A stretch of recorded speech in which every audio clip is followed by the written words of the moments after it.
Thank you for joining us today at this researcher training session. And today we're really grateful to have Dr. John Rice joining us to discuss how to get the most out of your collaboration with a biostatistician. Dr. Rice is currently a research assistant professor in the Department of Biostatistics and Informatics, as well as a biostatistician with the Adult and Child Consortium for Health Outcomes Research and Delivery Science, also known as ACCORDS. He received his PhD in biostatistics in 2015 from the University of Michigan, followed by a postdoc at the University of Rochester. And his research is focused on missing and coarsened outcomes, longitudinal and correlated data analysis, and recurrent events.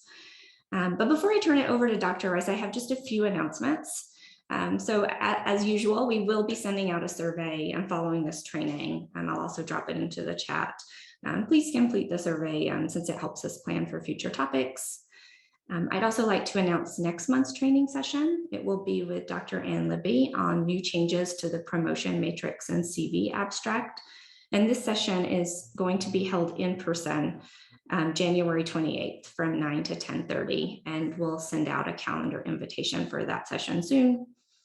And of course, during the session, if you have any questions for Dr. Rice, please chime in or type your questions into the chat. And thanks, John, for being here, and I'll turn it over to you. Thanks, Anna. And thanks everybody for joining us today. Anna, if you could monitor the chat, I won't have it up, so if you could just kind of let me know if anybody asks a question during the presentation. Yep, will do. Thank you. And again, people, if you have a question, feel free to put it in the chat, or you can just kind of chime in. I like this to be interactive and to be able to address questions as they come up during the talk. So either way, feel free to join in. So this presentation is going to have kind of a couple broad aims. I think first I'm going to talk through first is some really basic stuff. Then I'm going to move into a little bit of technical material on sample size and power. Because that's one of the major areas that I think I'm asked to help researchers with study design. And then I'm going to talk about kind of more specifically how to interact with biostatisticians and analysts, and talk a little bit about kind of the distinctions between what we do as analysts versus what we do as biostatisticians, and a little bit about kind of data structures and ways for you to collect data that's helpful for us, and things like that. So this is just a few bullet points on kind of what I would like to provide for you guys as kind of the service that I provide to the center, which includes excellence in quantitative methods, which again, quantitative is kind of a broad term, including all sorts of statistical research methods. Really anything that's requires a statistical method to answer a particular question. And this is also, I also like to develop new methods. And, this isn't always necessary, but it can be helpful when, for example, you guys have research questions that may not fit into an established area of statistics. And this actually comes up fairly frequently in collaborative research. I would say maybe, I don't know, a third of the time. I think that, researchers come to me with questions where it's not directly clear immediately like what method to apply. It's not simply, for example, a t-test or logistic regression analysis. It might be a little bit more complex. So I find that very stimulating, very interesting. So I think and it's a great opportunity for us to learn kind of together about these new new methods. Kind of the flip side of that is, of course, I like to help you guys use, just existing methods as well, applying them appropriately or in new ways. And, this applying them appropriately is kind of a key point, because, a lot of intro stats courses, I think, don't necessarily cover all the nuance and the pitfalls of some of these analyses. So I think that's one of the key areas that a biostatistician can help in collaborative research with, is explaining and helping you guys understand the assumptions, for example, that go into some of these analyses, and whether or not they are fulfilled in your particular application. And then of course, I think one of my goals is to help train you guys, which is part of what this session is about. So I guess I'll start then with kind of the statistician versus data analyst. I alluded to that a moment ago. How to approach meetings with your stats person, be it a biostatistician or a data analyst. Then I'm going to talk some more about kind of the technical side of power and sample size calculations. Like I said, that's kind of one of the key areas that researchers often need statistical help with. And then finally, I'll talk about some specifics for data analysis procedures and how to go back and forth between yourself and the data analyst and the statistician. And then again, some formats of data collection that can be helpful. And I'll talk a little bit about things like REDCap and ways to set up your questions or your survey items, things like that. So primarily what I do in my role with the center is to help with study designs, which is often power and sample size calculations, but it's also determining kind of an appropriate study design sort of in the bigger picture, where like one level up, which could be anything from kind of a crossover design where people get treatment A and then treatment B, or treatment B and then treatment A, so that the order of that is randomized. A lot of the things we do at Accords are what's called cluster randomized studies, where you can't randomize individual patients, for example, so you randomize hospitals or clinics or things like that. So it's a higher level of randomization, which presents a certain set of complications into both the design and analysis stages. I'm also asked frequently to kind of help with manuscript preparation. So this could be if you've already collected data and are working on your manuscript, writing that up. I can help with kind of writing the methods section or with some data analysis. So the level of data analysis that I provide is kind of on the side of usually in service of a grant application.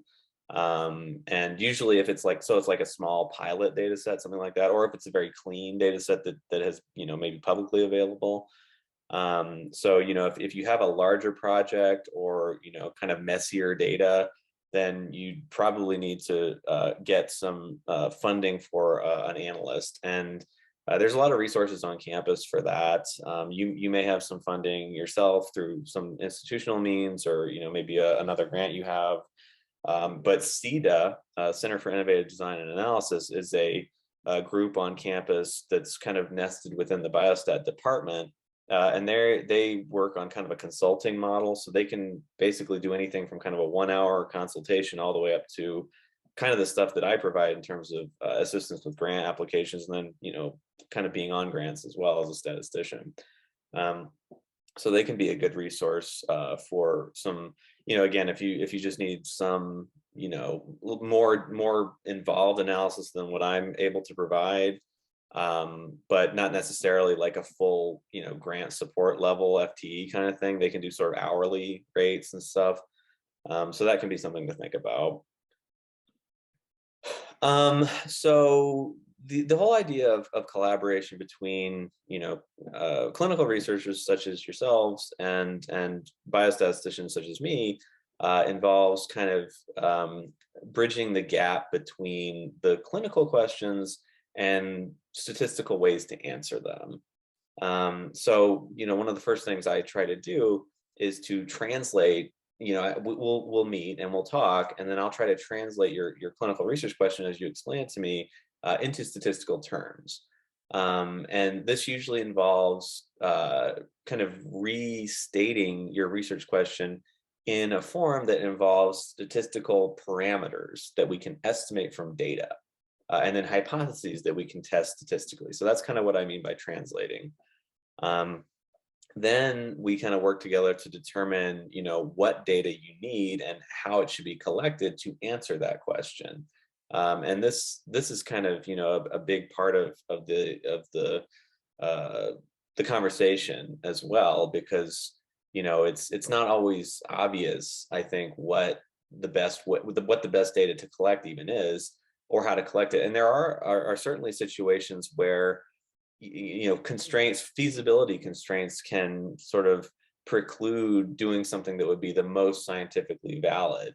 For example, with these cluster randomized trials, it's often difficult to randomize at even a level that's, you can't randomize at the individual patient level, and you often can't even randomize at a level where you have sufficient numbers of clusters to really conduct a valid study. So you then need to kind of think more about, well, what can we still answer? What do we need to do to provide some valid inferences about this process when we can't do what we really want to do as far as randomization, just as an example. And then again, I can provide some help in sort of performing the analysis, or linking you up with analysts. And then that's another thing I do often in my role as a biostatistician, is I can be kind of I can sort of oversee the work of an analyst. If, again, if it's a larger project that I don't have time to do the analysis myself, I'll often kind of join in and oversee the analysis that's being done, and then kind of come to meetings with yourselves as the clinical collaborators and the analysts to kind of help facilitate that relationship. So there's one of the things that's important to acknowledge about collaborations, I think, is that there's always gaps in knowledge between the biostatistician or the analyst and you as clinical investigators. Because we know the statistical side and the content area that you've been working in. And I think one of the goals of these collaborative relationships is to kind of speak a common language, which just comes from time, I think. And, sort of understanding that both of us, in this relationship need time to develop understanding of the other's expertise and knowledge. So some more logistical points here.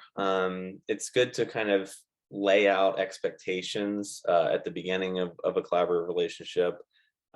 Things like frequency of meetings, formats of results, and this can be things, and this doesn't all have to be kind of set in stone, because as I mentioned on the previous slide, there's these gaps in knowledge that sort of prevent some of this stuff from being really fully worked out until there's been time to build that relationship. So again, this thing about format of results, that could be something that evolves over time, because maybe at first you think, well, I just want a bunch of tables, but then after you kind of go back and forth with the statistician, you might realize, oh, well, this particular kind of figure will be really helpful. So then that can kind of shift how things develop. I think deadlines are obviously key, and as long as everybody's kind of on the same page about that can streamline things. Because we all have limited time, right? So I think when we all know each other's deadlines, I think it helps to kind of allow everybody to prioritize their time.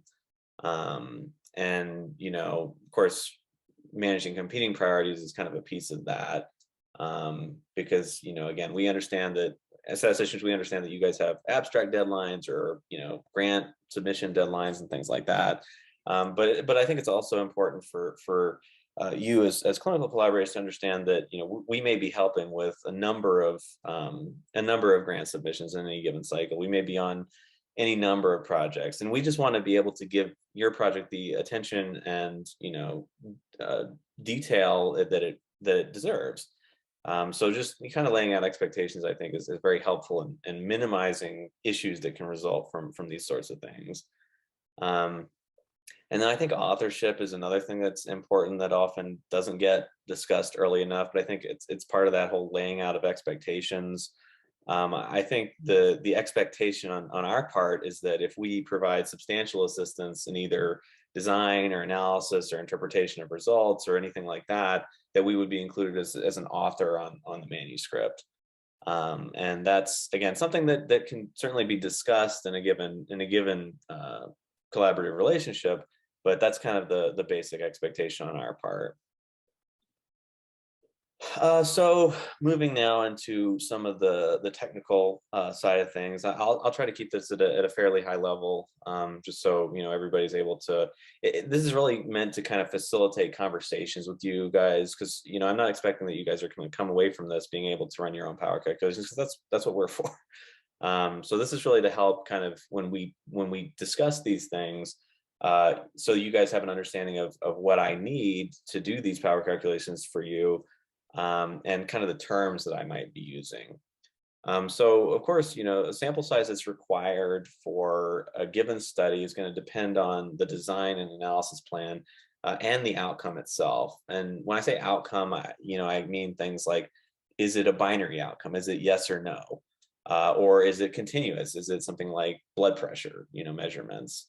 And of course, there's other options as well that are kind of, somewhere in the, just kind of a different sort of dimension. I mean, things like, for example, time to event analyses, because those can be thought of as kind of binary in the sense that somebody either has or doesn't have the event, but they also have a continuous component in that, there's the time that it takes to get to that point, where either somebody experiences the event or is lost to follow-up. That's kind of a continuous part. So there's a lot of different forms of outcome, and they all require different sample size calculations.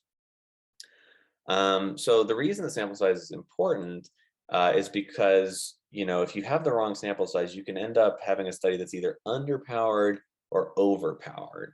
And if the study is underpowered, then it means that your result turns out to be non-significant. And this could be because either the treatment is ineffective, for example, but it could also be because your sample size was too small and you aren't able to necessarily sort that out from a study that's underpowered.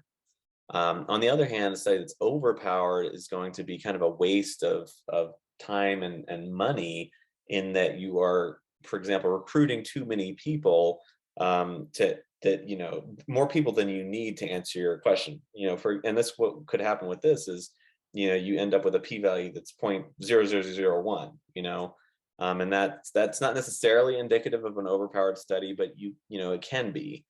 So it's the kind of thing where it's a question of sort of resource utilization. So you really don't want to be in either of these situations. So that's why power calculations are so important, because you don't want to be either underpowered or overpowered. So another element of sample size and power calculations is that assumptions are always required. And ideally, these assumptions are informed by either clinical knowledge on your part, or data that either you've collected or that's in the literature previously. For example, we have to specify things like, what's the magnitude of the difference you expect between your treatment and control groups, right? And again, if we use the example of blood pressure, if you have a treatment that's supposed to reduce blood pressure, do you expect that will be by 10 millimeters of mercury, 20, 15, something like that? That's one of the assumptions we have to make. Another key assumption is how much variability do we expect in the measurements? So and the way that we phrase that statistically is we talk about the standard deviation, which is a measure of the spread in the distribution. So for example, with blood pressure, again, do you have measurements that range from 100 systolic to 150 systolic, or is it a more narrow range? So what's the variability of your outcome measure? That's a very key component of these calculations.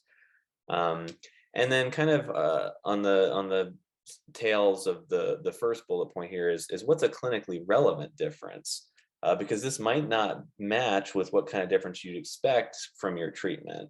And again, this can be a problem if your clinically relevant difference is, I guess, smaller than the difference larger than the difference you expect, right? Because if you're only expecting, a difference of 5 millimeters of mercury and a clinically meaningful one is 10, then, you have to think about, like, maybe does the treatment need to be rethought, or, because if it's not clinically relevant, then again, it brings into question, like, why are we investigating this, right? Maybe there's other outcomes that are more meaningful. It's just things to think about. And, statistically, we need data to help with this. Again, not so much with the clinically relevant difference, that would come from your clinical expertise and maybe the literature as well. But if we have data of some sort, again, either this can be reported in the literature or it can be your own preliminary data, that can help us, especially with this variability question, which is really, really key. Um, so a few examples of different study designs that you're probably familiar with some of these. The randomized controlled trial is kind of the gold standard. I mean, this is where we are able to randomize individual patients or individual units. And when I say patients, what I mean is you're randomizing the units where your outcome is obtained. So again, for the blood pressure example, you're randomizing individual patients because you're obtaining blood pressure measurements on individual patients. So that's really what I'm saying with this RCT and kind of the classical framework. The outcome is on the same level as randomization. So this is contrasted with the cluster randomized trial where the outcome is collected at a different level, a lower level than the randomization is carried out. And I gave the example here of where you collect the outcome at the patient level, but then you have you're randomizing clinics or hospitals. So I work on a lot of trials like this, where, for example, the outcome might be vaccine uptake or receipt of certain vaccines. But the interventions are kind of high level in the sense of the researchers will go into clinics and provide training to the staff there in how to increase uptake of vaccines among their patients. So we're intervening at the clinic level and randomizing at the clinic level, but then we're evaluating the outcome, which is vaccine receipt, yes or no, at the patient level. So that's what happens in a cluster randomized trial. So this equivalence or non-inferiority design is a little bit different. Here, you're not necessarily testing to see whether treatment A is better than treatment B.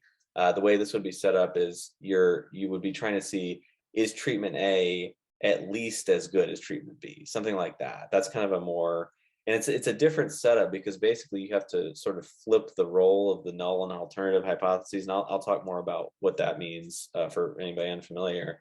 But it's a little bit of a different situation. And the key with this kind of design is that there's an additional piece of information that's needed for the power calculations, which is called the equivalence or non-inferiority margin. So this is the amount by which the two treatments need to kind of be near each other in order for them to be declared either equivalent or one is non-inferior to the other. And that's something that's often very difficult for, again, you can't really, there's no statistical way to set that. That has to come from usually a combination of prior data analysis and then clinical considerations. But it's often a very appropriate design for certain things. For example, I mean, if you have a new treatment that has reduced side effects, for example, compared to a current treatment, you don't necessarily want to prove that it's better at treating the patient in terms of improving an outcome. You just want to show that it's not worse because it has an improved side effect profile. So that can be a scenario where a non-inferiority design might make sense. So there's kind of getting more into sort of some quasi-experimental designs. There's sort of the non-randomized study. So this can include things like pre-post design, where you're not able to randomize or even necessarily to assign units to one condition or the other, but you still want to evaluate the effect of an intervention. And so this can be, that pre-post design is often you come across that in kind of policy intervention frameworks.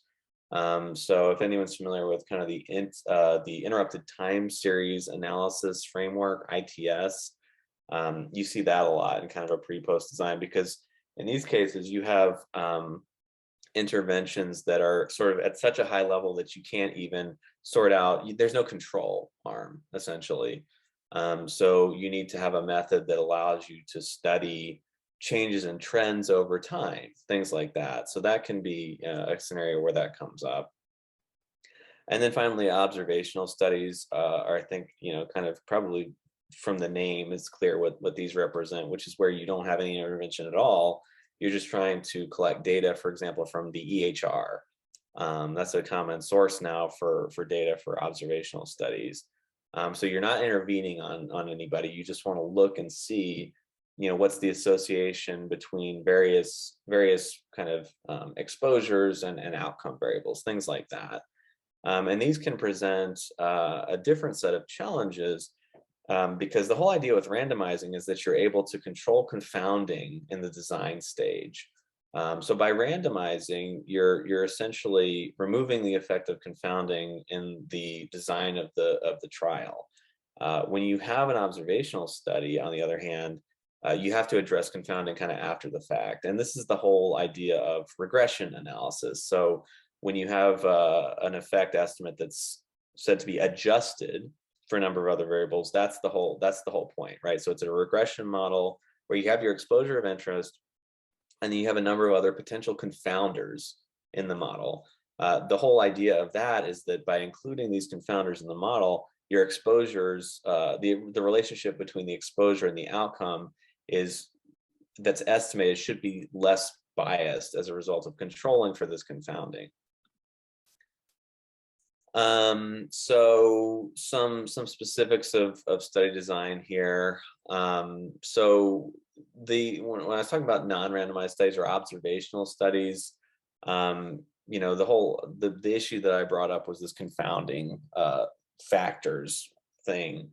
And this is something that can require a larger sample size. The difficulty here is that it's very hard to be precise about how much larger it needs to be, because it's not always clear how adjusting for confounding variables is going to affect things like power, because it can actually help power sometimes when there is what's called a precision variable that you're adjusting for.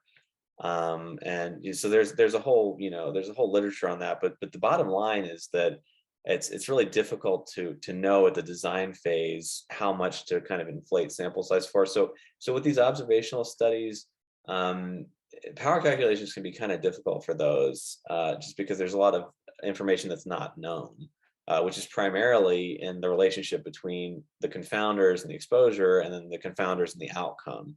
A lot of that's often unknown. It's often not even known exactly what confounding factors you'll even want to adjust for necessarily.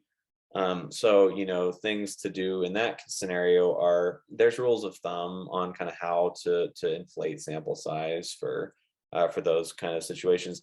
But on the other hand, it's often the case that you'll have a kind of an EHR data set and you won't be collecting new data anyway. So your sample size is kind of fixed in many of these cases. So it's not as crucial and as it would be in a scenario where you're bringing patients in and you're randomizing them and you're doing something to them. Because then obviously you don't want to expose patients to unnecessary risks.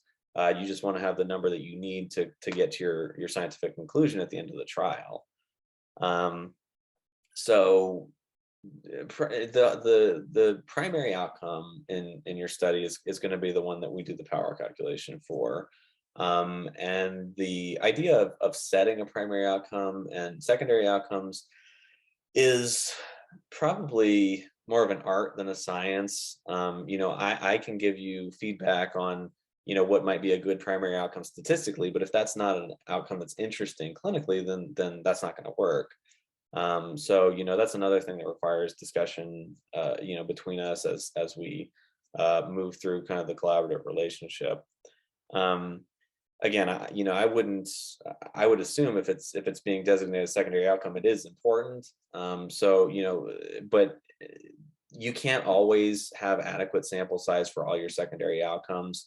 And oftentimes you don't necessarily in a grant have to specify power calculations for every secondary outcome anyway. But it's good to check and just see where you are, because if you have a particular secondary outcome that is thought to be very important, you don't want to suddenly find yourself in a situation where, you have 20% power for that, even though you have 80% power for your primary outcome. So in that kind of scenario, you might want to consider bumping up your sample size overall to make sure that you have a little bit better power for that secondary outcome.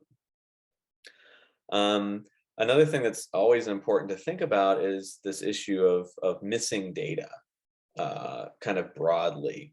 So, in a real trial and real data collection, you often have patients who are lost to follow-up, or have to be removed because of lack of compliance, or don't respond to surveys, or there's various ways that missing data can crop up in a real trial. So you want to be sure, and when you're writing a grant, for example, to account for that in your power and sample size calculations. And there's some kind of simple math that you can do here to to find out what that inflation factor should be. But it's always, the more important thing is to think this through, and to think what's a realistic kind of attrition rate, right? And it could be as high as 30%. Another important thing is it could be higher, but another important thing to consider is response rate. I work with a lot of researchers who do surveys, and response rates of surveys is often very low.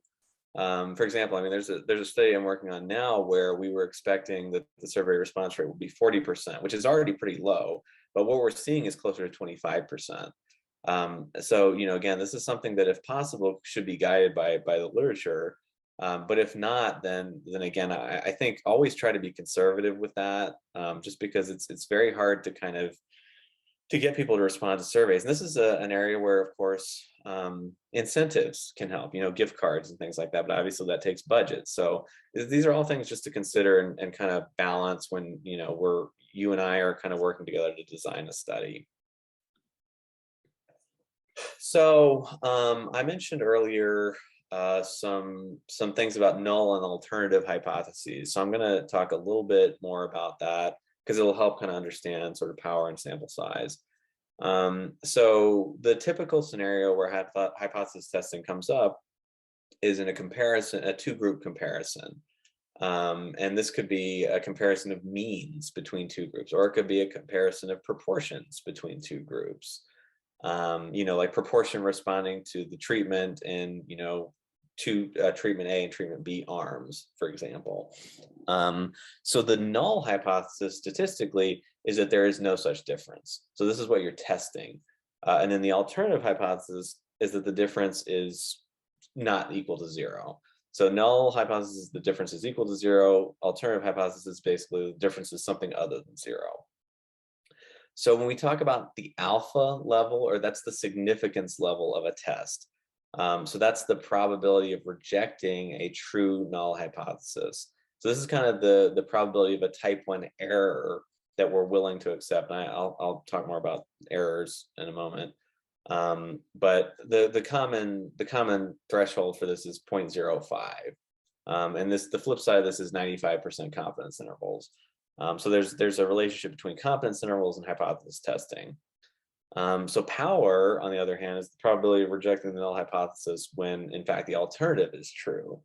So this is if there really is a difference of some particular size between your two groups, what's the probability that your study is going to find that difference at a given level of alpha? And one of the keys here is that to calculate power, we need to specify what the difference is. So that means we have to specify a particular alternative hypothesis to do the power calculation. And then the p-value is kind of interpreted as the probability of observing results as extreme or more extreme than what you did observe under the null. So sampling variability is kind of, I talked before about standard deviation being how we measure variability in an outcome. But there's also this kind of notion of sampling variability, which is the variability in a parameter estimate that's due to calculating that estimate from a sample of data. So in inferential statistics, we're always trying to estimate a parameter from a population based on a sample from that population. So we don't have the whole population. We have a sample from it. And the idea of sampling variability is, what's the randomness essentially in the estimates that we obtain from a particular sample as we try to estimate a population parameter. So the example here is birth weights from 1,000 infants in a certain hospital over some time period. So the mean here is 112, and looks like the units are ounces. It's always important to specify your units. And the standard deviation is in the same units, and it would be 20.6 ounces then. So we're looking at an example of drawing samples of size 10 from this population. So these are 5 different samples, and then each of these samples has had calculated a sample mean and a sample standard deviation. So you can see that as you go across the columns here, so for each different sample, you have a different calculated sample mean.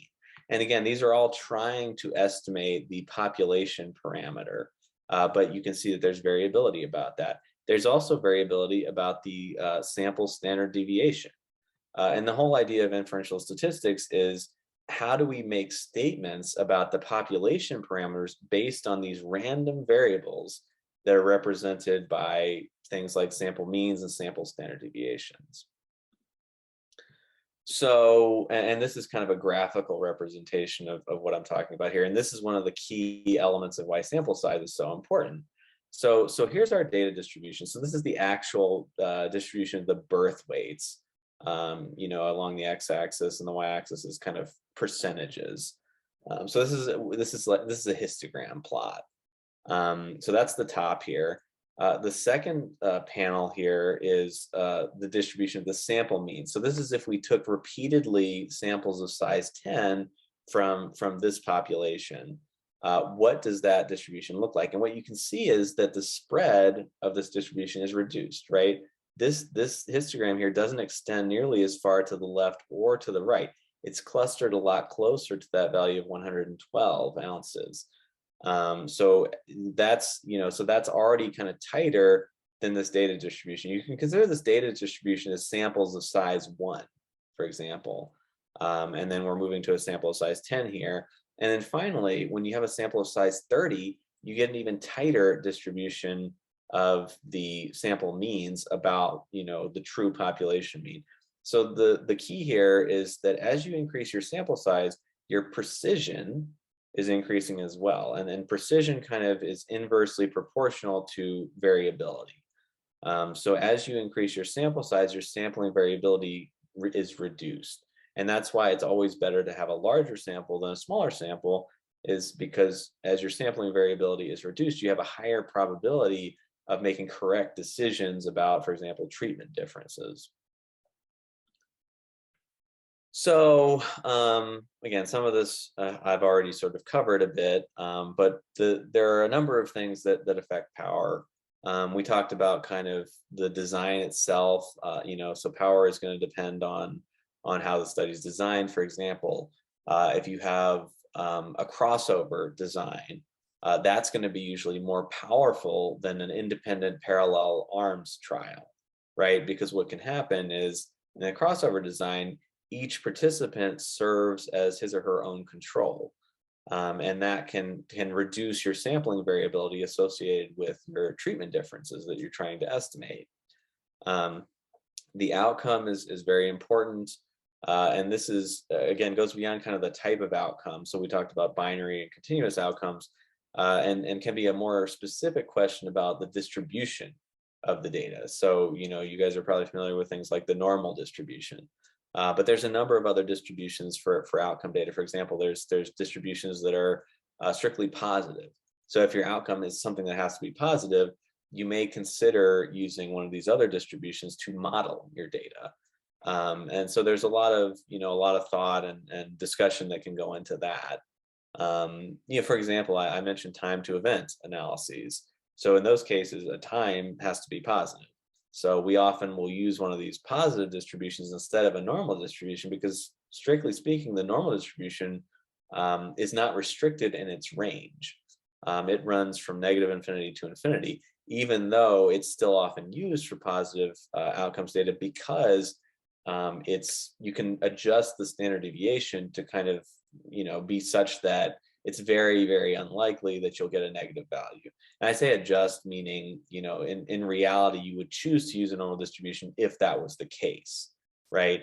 So if your variability of your data was such that an assumed normal distribution for that outcome would have a very small probability of turning up a negative value, then that might be a fair approximation to the distribution that you're actually targeting. And there's a lot of advantages to using the normal distribution because many, many methods have been developed for that. So it's very convenient to use. The idea of a two-sided or one-sided test, this isn't something that comes up too much. We'll pretty much always use two-sided tests because it's a little bit more conservative. One of the thoughts is that the one-sided test is kind of predetermining, you're kind of going into the question already knowing the answer in some sense. So it's thought that actually can cause some problems potentially in terms of, being, a little bit not conservative enough, I guess, about your conclusions. But again, we'll pretty much always use a two-sided test. The type 1 error rate I talked about, so that's the alpha parameter significance level. So that's the probability of rejecting a true null hypothesis. So this is in case there is no difference truly. What is the probability that your study will turn one up? And again, you want this to be small because you don't want to find kind of a spurious difference that's not going to be replicable in another study, for example.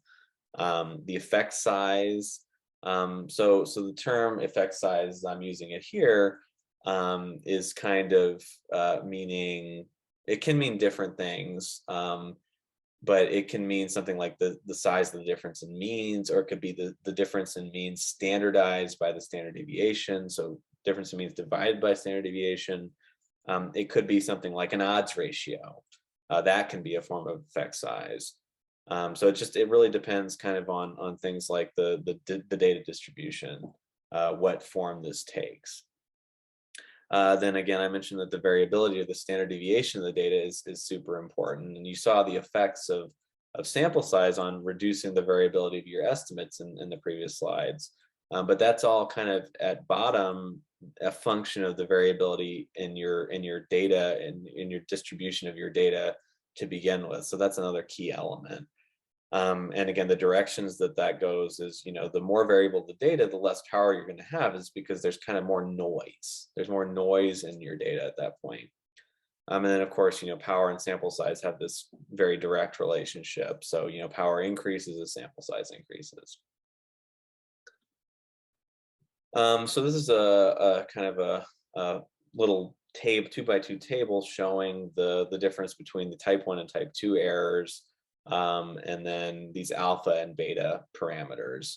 So when you have a true treatment difference, so this is the truth in the population, and you reject your null hypothesis, this is a true positive, and you're very happy to be here because this means that you've found a difference that exists. On the other hand, if there's no true difference and you find that you don't reject the null hypothesis, you're probably not as happy to be here, but you're still happy because this is a legitimate conclusion. Where you don't want to be is in one of these two cells in the off diagonal, right? So on the one hand here, where you make a type 1 error or a false positive conclusion, you've rejected your null hypothesis, although the null hypothesis is in fact true. So this can lead to problems like introducing a new treatment that isn't actually more effective, things like that. On the other hand, if you make a type 2 error or a false negative conclusion, then you really did have a true treatment, but perhaps your study was underpowered, or you had more dropout than you expected. So, your power was reduced after the fact. And you don't want to be here either, because that means you've kind of wasted your time with the study because, there was a treatment difference that you didn't detect. And again, I shouldn't say wasted your time, because this could be entirely random, because there's always a probability associated with each of these errors. And what we do with the power calculation is we just set a certain value for beta and alpha. Now, again, alpha we usually leave at 0.05, but beta we often have as 0.2, for example. So that corresponds to 80% power, which is a very common value to use. But that still means there's a 1 in 5 chance that even if there's a true difference, you won't find it, right? So sometimes people like to bump this up to 90% power, so they only have a 1 in 10 chance of not finding a difference that exists. So things that increase power is, if we allow the type 1 error rate to increase, so from 0.05, so say we went to 0.1, and again, this is kind of more of a theoretical point here, because we almost always have this at 0.05, but the idea is that if we are more willing to accept type 1 errors, we can have greater power. But again, this is usually something that we don't really mess with, except for in the case of pilot studies, maybe. But then those often aren't really, you're a little bit more flexible in terms of how you approach the power calculations for those anyway, because the whole idea is to potentially generate data for powering a future study, for example. Another thing that will increase power, of course, is your a larger effect size. So it's always easier to detect a larger effect than a smaller effect. So as your effect size that you're interested in increases, then your power will increase. And this is what I mentioned earlier about the difference between clinically significant differences and the difference, for example, that you expect in between your null and alternative hypotheses. Because really you want these to match up to some extent. Because again, if you can't detect if the largest effect size that you can detect is larger than a clinically meaningful difference, then that's not necessarily a great study design at that point, because you really want to be able to detect a clinically meaningful difference. So and this last point is about variability. So as your standard error of your estimate decreases, your power is going to increase. And so this can come from either a decrease in the outcome variability or the standard deviation, or increasing your sample size, because both of these factors play into the standard error of your estimate. For example, the standard error of the mean, for anybody who's taken a stats class, is the standard deviation divided by the square root of the sample size. So there's kind of a relationship there that's very concrete. So example for weight loss after pregnancy. So here there are two treatment groups, and the primary outcome is whether an individual lost at least 5% of their initial body weight. So this is the way this is set up is, losing at least 5%, right? So this is kind of a dichotomous outcome or binary outcome. So the appropriate analysis would then be a 2-sample difference in proportions. So it's 2-sample because we have 2 treatment groups, and it's a difference in proportions because we're looking for the proportion of individuals who lost at least this much body weight. So there's going to be a group in each treatment group who did lose that much and a group that didn't. And that's what we're testing, is the proportion of those 2 groups within each treatment group.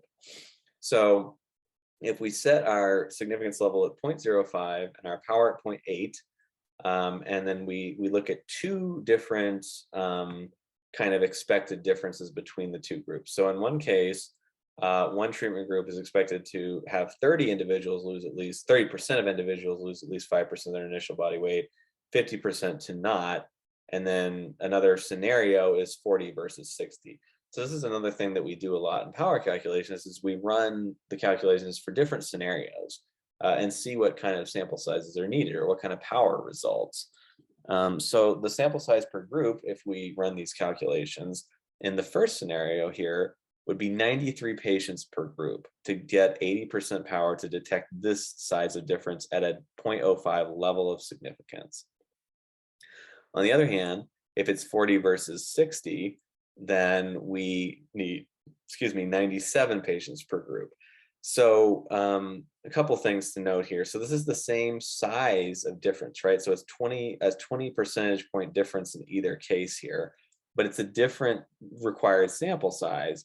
And this is because for a binary outcome, the standard deviation or the variability of that outcome depends on the mean. So these values here are means, right? So the mean is 30% in one group, 50% in the other. And again, the fact that these values differ despite having the same kind of absolute difference in proportions here is due to the influence of the mean here on the variability of the outcome. So in this case, we have essentially larger variability of the outcomes. We need a little bit more sample size, but not a lot. This is not a huge difference. So suppose instead that we want to look at this weight loss as a continuous outcome, right? So if we want to just look at the weight loss itself in pounds and contrast the situation before where we were thresholding that at 5%, right, of the initial body weight. So in this case, again, we still have two samples. So we're in the two sample scenario, but now we're interested in a t-test, which is the appropriate method for comparing means of continuous variables. So if we fix that sample size at 93, which was per group, which is what we needed for the 80% power for the primary outcome, then we can solve a resulting equation for the minimum detectable effect size, which turns out to be under this two sample t-test scenario, which turns out to be 0.41 at 80% power and 0.48 at 90% power. And the units here are standard deviations of the outcome. So these values at 0.41 and 0.48 are essentially standard deviations of weight loss. So again, it's kind of this idea of Cohen's d, which is what this is called, is kind of nice because it means you don't necessarily have to specify a standard deviation because you're normalizing by that in your reported effect sizes. And it allows investigators and researchers to kind of compare effect sizes between studies, for example, that perhaps are targeting the same, maybe they're in the same outcome or the same kind of intervention or something, but they're different in other ways. So it's a way to standardize effect size measures. So, and you can convert between, once you know the standard deviation, you can convert between a Cohen's d and an actual difference in means. So for example, if the standard deviation of weight loss was 10 pounds, then the difference we could detect between groups is either 4.1 pounds for 80% power or 4.8 pounds for 90% power. So kind of a different design than those two group comparisons is the matched pairs design. And I mentioned as examples previously the idea of crossover studies, right? So that would be a matched pair design where each person is a matched pair, and the pair part comes from the fact that they're exposed to both treatments in random order. So the thing about this is that you can set this up as kind of a one sample test by using a null hypothesis that the mean difference within pairs is equal to 0. So for continuous outcomes, this corresponds to kind of a paired t-test, a difference in means for continuous outcomes. And for proportions, this is something called McNemar's test, which is kind of for binary data. When you have paired binary data, McNemar's test is what you often want to use. And the tests and the power calculations are based on the idea of discordant and concordant pairs, which refers to, that's the pregnancy weight loss example doesn't really work for that, but it's a little bit different than kind of a traditional proportions test because it's accounting for essentially correlation within these pairs. And then there's other analyses that you can undertake with paired designs, and mixed models are something that'll come up a lot when you have either longitudinal data or which is kind of a more general version of paired designs, or clustered data, which is I mentioned kind of the cluster randomized study designs. So that again there's clustering within hospitals or within clinical systems or things like that. So the mixed modeling approach is kind of a more general way to deal with kind of all these sorts of things. And the bottom line is that you want to address the correlation within pairs in the analysis. So some rules of thumb for analyses, there's a trade-off between the number of parameters in your model and the number of subjects that you have data on. So, one of the rules of thumb is that you should have at least 10 subjects for every predictor or covariate in your model. And this isn't really a power question as much as it is sort of a model stability question. And again, this is the thing here is you don't want to be estimating too many parameters for your data to support it, right? Because kind of in the extreme scenario, you could have, if you have 100 people in your sample, you could estimate 100 parameters, right? But then that's not going to be very generalizable because you basically just fitted noise to your data. So you have to kind of figure out where you need to be in terms of model parsimony, right? So again, this 10 subjects per variable thing is just a rule of thumb, but it's something to consider when you're thinking about how many covariates should you adjust for example, because there are limits here. So, and then the idea of multiple comparisons is just to say that, for example, if you do 20 hypothesis tests at a 0.05 level of significance and none of them are actually, the null hypothesis is true for all of them, then just by chance with a 0.05 level of significance, you're going to reject the null hypothesis in one of those, even if none of them are really true differences. So the whole idea of adjusting for multiple comparisons is just a way to deal with that scenario so you don't end up with spurious conclusions. So here's a couple examples of, sample size statements. So a previous study in this area recruited 150 subjects and found highly significant results, and therefore a similar sample size should be sufficient here. So you can't really base sample size calculations on specific findings from a previous study because there's randomness in their findings, right? So just because of random variation, they may have been, lucky to have found these results and perhaps not actually powered. So you can't really use just the p-value, and I mentioned something, I alluded to this before, but you can't use the p-value itself to really say anything about your future study. But you can use other information that's collected from this study to help inform your parameters that go into the sample size formulas. And I talked about things like the effect size, the variability.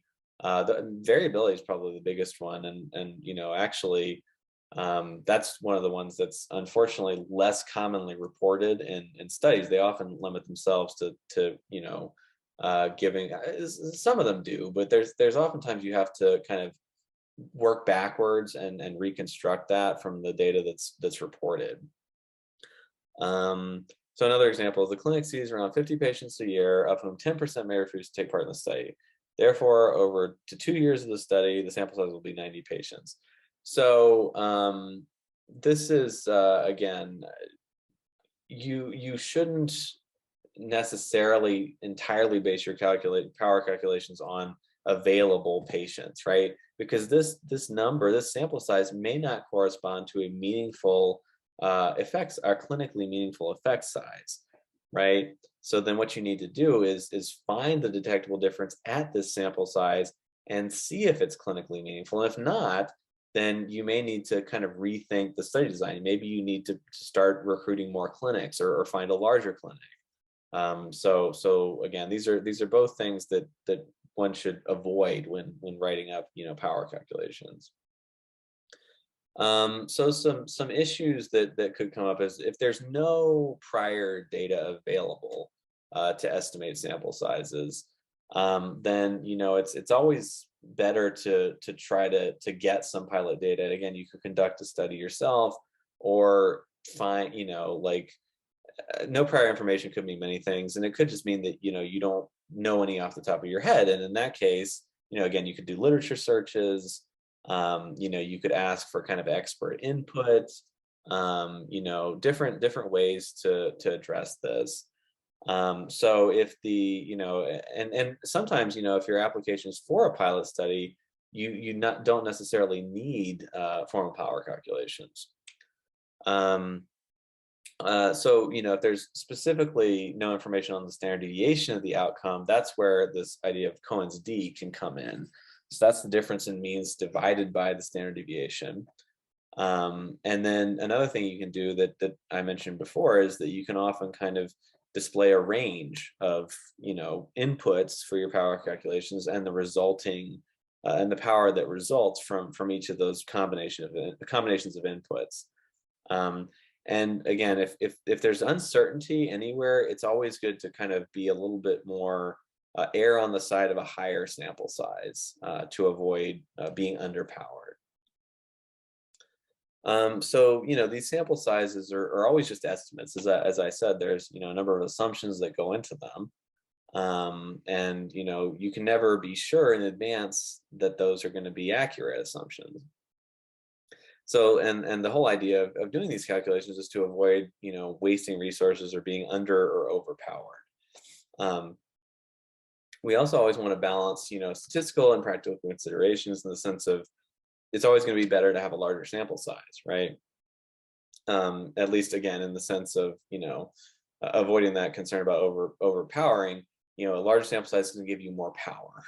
But again, practical considerations often limit the sample sizes you can consider because of financial constraints, for example.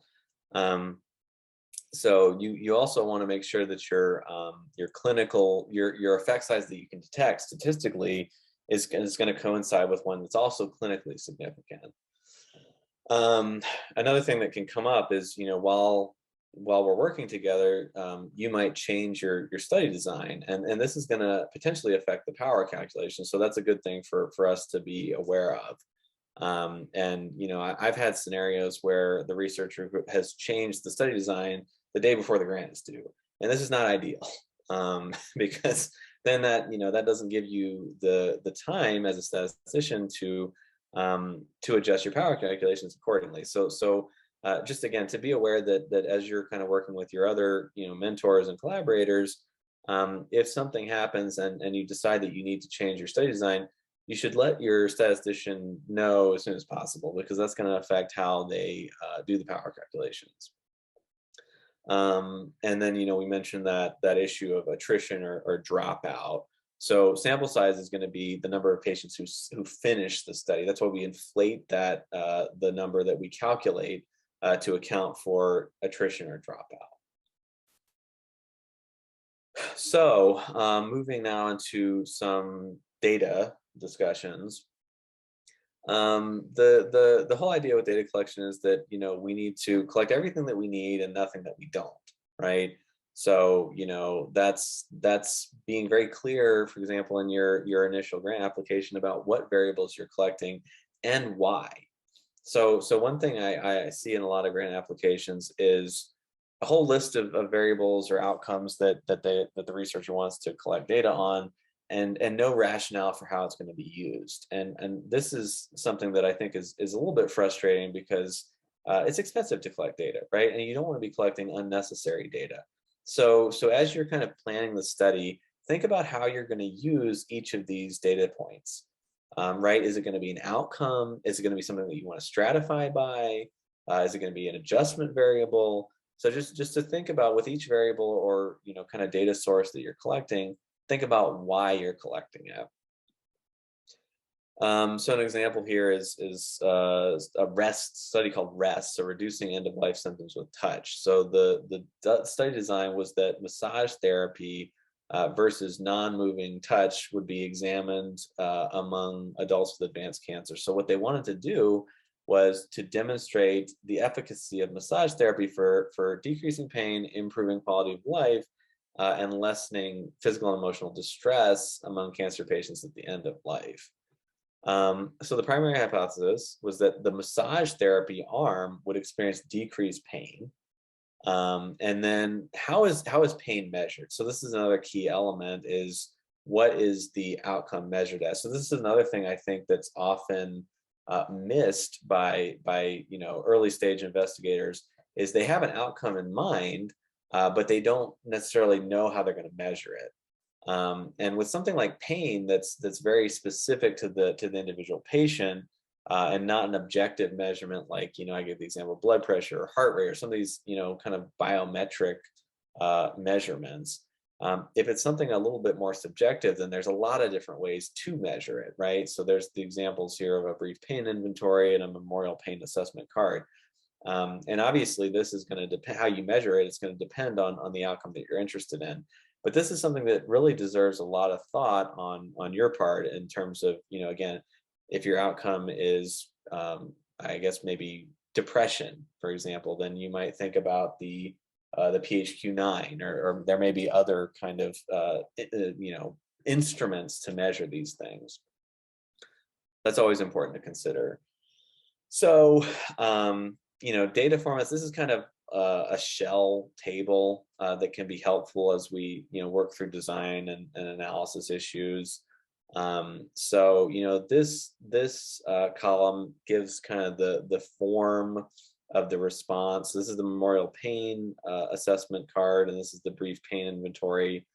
And then there's variable names associated with each of these. And then there is kind of, time elements here, right? So there's pre-session, post-session, and then there's different categories in this, this kind of outcome here. And then there's kind of, when is this assessed, right? And then there's a range for this outcome. So these are all kind of helpful things to, they're helpful to us as statisticians, because this can help with kind of understanding how the variable could be analyzed. And they're helpful for you as clinical investigators because it helps lay out, exactly what you want to measure. And that informs, what kind of conclusions you can make or draw from your analyses. So data structure, you're probably familiar with kind of the Excel spreadsheet format, right? So the raw data often comes in that format where there's one row in the data in the spreadsheet for each observation and one column for each variable. So when you share data with an analyst, you don't need to do things like highlight or create variables or anything like that. That's, if anything, is going to be more of a hindrance than a help to your analyst. So when you share raw data, there's no reason really to do any manipulation, and this is actually especially important in the context of kind of reproducible research, right? So what my approach is, I take in the raw data, I read it into my statistical analysis software, and then I do all the manipulation using code that I write. So when I write this code, there's a record of everything I've done to the data. And this is really important when somebody, goes back to check and, try to reproduce your research. Is because if you've gone ahead or done a bunch of manipulation of the data, then that's not replicable because there's no record of what you've done. Unless you specifically make one. But when, when your analyst does that in coding language, that code serves as the record of what's been done to the data. And that's really important because, again, of this idea of reproducible research. So you guys may or may not be familiar with this idea of, 80% of time spent in data analysis is just cleaning and preparing the data. And I think in my experience, this is very true. Because in general the data comes in a format where it needs to be, this is what we call data cleaning.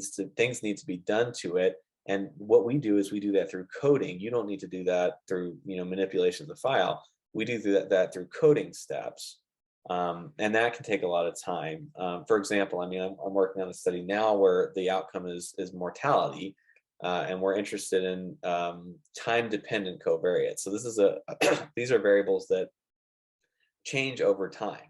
So to structure the data set, there's actually a lot of work that goes into kind of creating a separate row in the data set for every time this time-dependent variable changes. In our case, it's SpO2. So every time somebody goes from hyperoxic to hypoxic or something like that, we need a new row in the data set. So that's something that I spent recently several hours on structuring the data to get it into that format.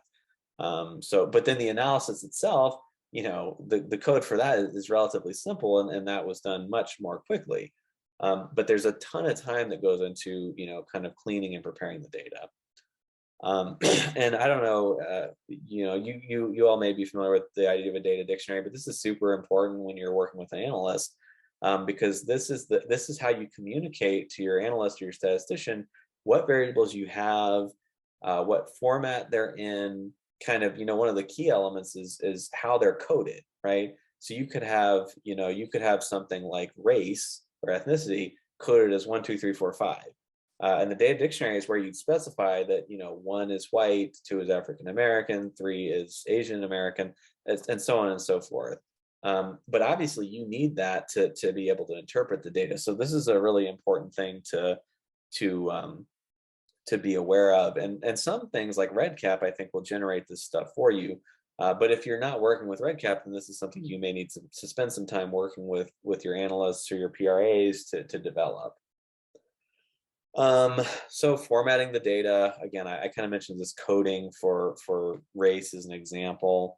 But in statistical analysis, we generally need to work with numeric variables. This is not super important for you as the investigator to worry about. Again, if you give us the raw data, whatever format that's in, we can work with that to get it into the format we need. I think the thing to emphasize here is that free text fields are really something to be avoided. There's a whole field of qualitative research that is separate from the quantitative side that I work in, where they do that kind of analysis. But that's a completely separate area. So if you're planning a quantitative or statistical analysis, you really want to avoid free text. So again, this idea of data collection here is, you're probably going to be developing this stuff in combination with an analyst or a PRA. So you may not have to think about all these things kind of specifically yourself, but things to be aware of. Create descriptive variable names, but not long ones. I'm working with a project now where some of the variable names are like super long, because what happened was the variable name got pulled in as the entire question that was asked. So it's like, how do you report your race? It's things like that. So things to be aware of that just can make your analyst's life easier. Consistency about spacing and capitalization and underlining and variable names. Again, not super critical, not as much so as don't do long variable names, but still helpful. And again, this is all kind of in conversation with your analyst.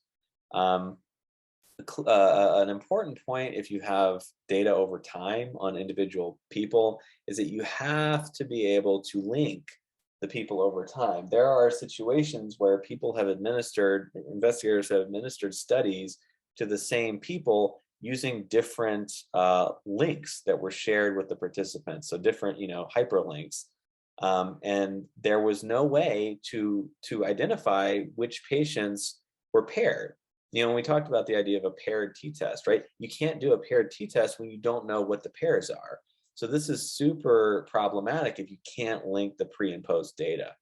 And again, this is something that actually happens. And I think the statistician working on this, I think they got asked about on the paper review, why do you guys not have this information? So this is something that actually happens and actually is a problem. So be very careful if you're designing this kind of study that you can track people over time. And again, this is something the analyst will also be able to help with. So this is kind of just, preferable to have this sort of format where this is maybe not so important for kind of computer entry, more for like paper entry, where, you can clarify that you want at 1 decimal point for the weight, right? Whereas in this format, you don't really know. You might end up with somebody putting no decimal points around to the nearest, 5 or 10 kilograms. Whereas here, it's clear that you want 1 decimal point. So one of the parts of data collection that's important is setting up your database, right? So you'll need somebody on the team who has experience with that, and that's not usually going to be somebody like me as a statistician, or even necessarily an analyst. Although many analysts do have this kind of experience, but you need to have somebody who's able to do that. And kind of data quality checking is really important. So this is something that your database person or your analyst will be able to help with. So I don't know how many people use Access anymore, but REDCap is kind of a really good, powerful interface for collecting research data in study contexts, and the university here has access to that. So, and some of you may have used this. But it's a really, it's kind of a secure, HIPAA compliant web-based interface. There's easy online training. It can, you can do direct data entry, or you can have links for surveys. Again, important here to consider if you need to link these between people or within people over time. You can export data into formats in R, SAS, other statistical packages. Um, it's just, you can actually do randomization in it as well. So it's a very powerful interface. So, if you're setting up a study where there's really any kind of data collection, it's probably really good to become familiar with REDCap, and or at least get somebody, involved in your study who is, as your database person. So for analysis, and statistical results, um, we will come up in kind of consultation with each other, you as the clinical investigator and me as the biostatistician, an analytic plan. So one starting point for this would be whatever your analytic plan was from the grant. If you don't have a grant, then we can just start from what your question is. So a key element of an analysis plan is fully defined or operationalized key variables. So this is, we talked in that example about pain. How is pain being measured? What's the variable that corresponds to pain? And a particular consideration with age or time is, what time are you evaluating age? Is it the beginning of the study? Is it the end of the study? And this can be more or less important depending on things like, how long is the study lasting, right? If your study is only lasting a few months, then it doesn't really matter because, people are going to be within a year of age. So maybe they'll happen to have had a birthday in that time period, but it's not really going to impact too much. But it's still an important thing to consider if you're in, a longer time scale study. There's also kind of a list of tasks for an analysis plan. So, for example, prioritize means that your primary outcome should come first, and then maybe some subgroup analyses, and then secondary outcomes, and then sensitivity analyses, things like that. So, just kind of a list of things that you want to look at in order of priority. Another thing that's helpful is kind of, a table or list of manuscript ideas, which may or may not include titles. And then I mentioned kind of the shell tables that can be really helpful, because you can give us a table, for example, of, it'll show us, for example, the variables that you want to include. And then if you want to look at the mean in different groups, you can put which groups you want to look at, right? So that can be very helpful. So what we provide as analysts, or statisticians, is, results that are clear and interpretable. So this could be tables or figures and, written summaries as well. We would also, your statistician in particular would probably write your methods section or your data analysis section. And then the charts and graphs, again, this is kind of going along with results. But these are often should be generated in something like SAS or R. That's probably going to look a bit more professional than something that's coming from Excel, for example. So some troubleshooting. If you feel that you're not getting what you asked for, just consider that we have to, again, translate the big picture to output. So there's some confusion that can happen there. I mentioned the idea of translating your research question into statistical terms. There's errors that can happen there. So again, kind of the idea of communicating in the sense of expectations and timelines, mock tables and figures can be helpful. And then the communication to go back and forth and, between yourself and the analyst to confirm that the analysis is what you want or correct it. And then, again, I think regular meetings are important, especially when you're at the phase of kind of preparing for submitting the paper, for example, the manuscript, or increase the frequency if you feel like or if either of you in the relationship feel like there is miscommunication happening. If you feel like the results aren't coming quickly enough, it could be good to have, weekly check-ins, which don't have to be a long meeting. It could be kind of a quick 15-minute Zoom call or something. You know, consider other priorities for your analyst. You know, your analyst might have another deadline coming up, you know. And again, that might be fine with you, or it might not. I mean, so you might need to talk to your analyst about prioritizing some other projects and things like that. Um, and again, kind of early communication about deadlines is really important. But the other thing is that it can be hard for an analyst to predict how long a particular analysis is going to take, because there's things that we run into. You know, for example, you know, we may think an analysis is going to be relatively quick, but then when we get, excuse me, when we get the data, there are, you know, issues with the data it's not cleaned, for example, you know, and then that can extend the time it takes. Another thing that could come up is model convergence issues.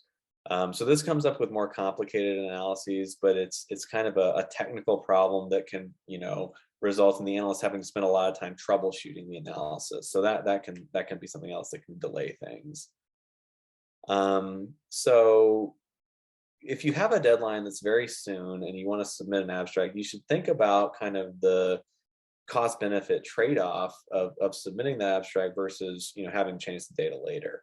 And again, an abstract is kind of lower stakes than the paper, of course, but, you know, you still might want to consider like that may not be enough time for the analyst to adequately kind of, you know, check their analysis, right? So there's a number of steps that you know are involved in and even a relatively simple analysis, which includes the data cleaning, some kind of exploratory data analysis, as we call it, which means looking at things like histograms or kind of frequencies and percentages and summary statistics. And then the model building itself, which involves kind of choosing the correct model, you know, choosing numbers of variables to go into it, checking for issues like multicollinearity, which is basically just saying that some of your variables are too correlated with one another. And then model diagnostics, which is things like how well are your model assumptions fulfilled by your data. And then kind of the quality assurance checking that goes on with code review, discussion with, you know, other statisticians. So there's just a lot involved. Hi, John. Yeah, Can I jump in for a second? sure. We have about 5 minutes left Yeah, we can in the session. Could we move to questions at this absolutely, point? yes. Okay, great.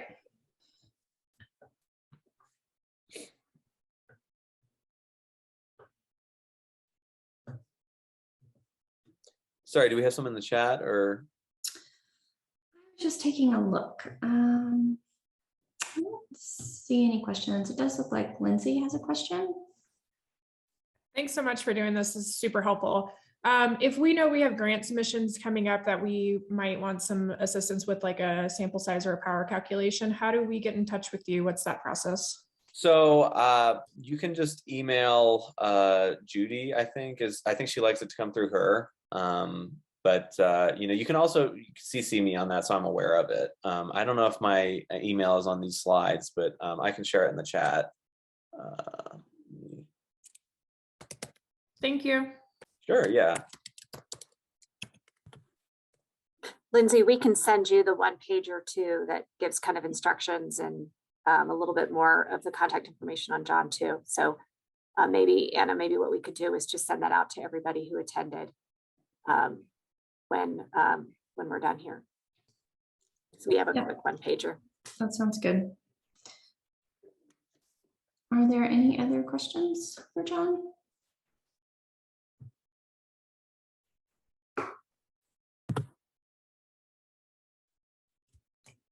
Okay. All right. Well, thank you so much, John, for joining and taking the time to share this information with us and for all the participants. I'm going to share a survey link with you all. I'll share this via email as well if you miss it here. But thank you very much for joining. And I think, Jennifer, you wanted to mention something about press releases. Yes, I just had one question. It's really, does anybody have a paper that might be published in the next month? And if so, would you all reach out to us? And really in any time with a monthly, we'd like to start thinking about building our media muscle, and hearing about all the great work that you all are doing is usually something we hear after the fact, after it gets published. So consider reaching out to us, not that we would do anything or share anything in advance, but just helping us build our muscle and a process around getting the work that you all do and being of service to you all and getting the word out. So if you do have a paper coming up, I would say give Devin Lynn, who's our communications person, a call, and he's kind of leading this charge, but you could always just call me as well. And if you don't have our contact information, I can put that in here, or it's on our website too. So.